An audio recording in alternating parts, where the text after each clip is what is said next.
या न्यूज बुलेटिनचे सहप्रायोजक आहेत गोकुळ.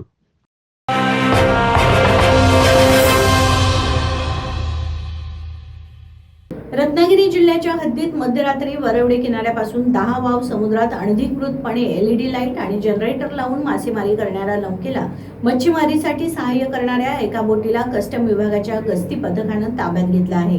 ही नौका साखरी नाटे येथील असून ती ताब्यात घेऊन रत्नागिरी बंदरात आणण्यात आली आहे. या बोटीवर जवळपास 10 लाखांहून अधिकचे एलईडी लाईट आणि जनरेटर साहित्य ताब्यात घेण्यात आलं असून पुढील कारवाईसाठी मत्स्य विभागाकडे वर्ग करण्यात आला आहे. साखरी नाटे येथील नसरीन वाडकर यांच्या नावावर ही अब्बास अली ही नौका आहे.